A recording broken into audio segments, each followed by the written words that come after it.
Hey, so I've been super busy the last month or so here in Maryland. It is commencement season, Maryland, DC. I'm sure all over the country it's the same story. Everybody's doing commencements like crazy for all the colleges and even high schools. So, a quick video here of what we've been up to up at College Park, University of Maryland College Park's Xfinity Center, doing commencements for UMUC, Maryland College Park, Bowie State University, and PG County Public Schools, all in the same venue in the last 3 weeks. So let's take a look.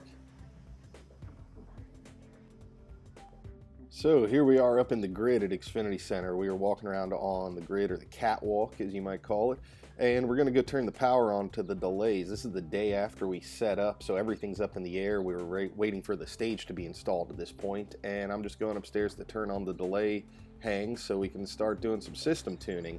Right below me in this position is where the stage ends up. Those are all the seats facing me, facing the stage. That's the upstage truss that you saw there holding all the drape. And I'm following this piece of XLR that's on the floor from the backstage and all the way out to the individual delay hangs, house left and house right. This is a lot of the power on one end of the catwalk. We're not using any of that on this show. You can see here we've got the main speakers. Facing sideways are the JBL VTX V20. That's a 5-box aside hang as a side fill, and then we have a 10-box aside hang as the main left-right hangs, and those are the JBL 4887s, the DP, the powered version, with the processing built in. And then we have the same cabinets, another 6 aside here in the back as delays, covering the rear and rear sides of the bowl. So what you're seeing me doing here is going down to where we've tied in a panel. It's a simple breaker, 1430 supplied to an Edison panel here, and we're using Sacco break-in and break-outs to plug the powered speakers, those powered JBL 4887s, into the separate circuits that they need to have power. So we're using a Sacco cable with Edison, and then it's PowerCon to Edison on the actual speaker. Pretty interesting, pretty easy way to do it there. Get all the 6 circuits that we need up there for those speakers. So now we'll walk over to the house right delay side and flip the breakers on there. It's identical to the house left. It's a breakered Edison panel being fed by 1430. That's going out to the Sacco.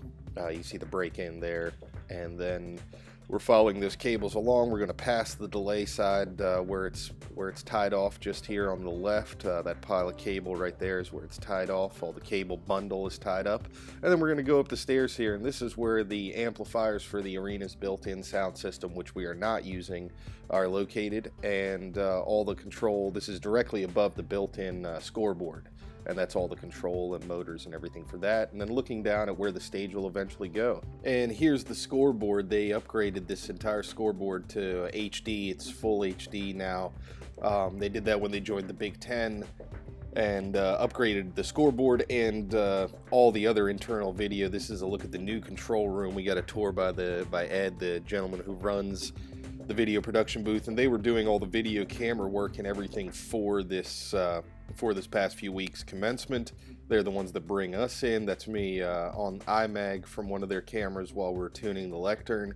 I'm working for a company called Metro Tech, and we're brought in by Xfinity Center to supplement what they do, to bring in the audio and the some projection screens essentially. Here's James Hurley. He's a Metro Tech video specialist, and he's working on converging 2 Barco HDX projectors per side, a primary and a backup, and we're running those at the same time, and he has those converged very nicely every day using the Barco control software. And here's Jake Cook from Metro Tech, working on the Barco software as well. This is while we're starting up one morning. Each morning we power up the projectors remotely from the software and load the converging files in there so that they go back to where James originally left them. Here's another picture of our control setup and Jake working at the audio console, and you can see the iMac, once we're into show mode, is running a couple of instances of QLab there for various audio cues, walk in, walk out music, national anthem, things like that. And Jake's sitting behind the Soundcraft Performer 3, which is a fantastic console, really worked well. This picture I took right after The iPad app unfortunately froze the entire console. I was working with a brass quintet up front, getting them sound checked. Lost Wi-Fi to the app froze, and then the app locked the console, unfortunately. We had to restart right before show. Here we're looking at the Performer again in use. I really like this console, I gotta say. You see the 3 blue faders there I'm using as VCAs. It's a really great package. I'm gonna do another video about the app, about the use of apps during show or versus just using them for setup. I tend to use them just for setup and then turn them off during the show. Having them lock the console when something goes wrong is unacceptable for me, but that's a whole other video. Here we're looking at one of the individual school commencements. You can see the students going up on stage there to get their various degrees. And you're looking at our screens, the double hung Barco projectors on the end of those video trusses. Those are shaped like T's. The projectors go on one end, the screen goes on the other. Downstage lighting truss, the main hangs on the house left side. You can see they're up pretty high. We've trimmed those up and then aimed them, so what we're trying to do is cover the entire floor with those main hangs essentially, and then we have delays to pick up the back of the arena. Now, while we were having all the fun over in Xfinity Center, Jeremy Broadhurst, who put this whole job together from Metrotech, was also providing audio and other production services to a few other venues on campus. This is their Armory, where they do graduations for the smaller schools, and there's Jeremy with a ill-fated 4-stack of Bose MA12 speakers, which we unfortunately ended up not using. Jay Surik there helping out on the setup. He's an awesome crew guy from California that came in for the job. Unfortunately, we tried to make these Bose sticks work once again and ended up putting them back in their bags and going for VRX in that venue.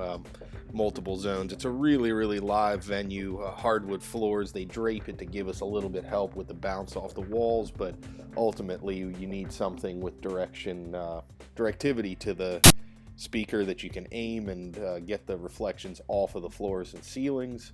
And unfortunately those Bose are just super dispersed. You don't get a whole lot of intelligibility with them, and definitely not the tool. We had the rep come out and give us a little demo on those, and unfortunately just turned out to not be the right tool for that particular job. We've used that speaker in a number of different configurations with great success, just unfortunately in that situation, not the right one. Always pays to experiment. We're out there trying to do the best we can at every given venue for every event. We're willing to spend a little bit of time to experiment, to try something, to try a new idea, and when it doesn't work out, we put the ego aside and learn something, take it as an opportunity to learn what mistakes we made in our thinking, and we figure out how to get it done to the best of our ability. And that's what it's all about. It's not about being hard-headed and saying, oh, I know the best way to do this. It's about coming up with options, coming up with a plan of attack,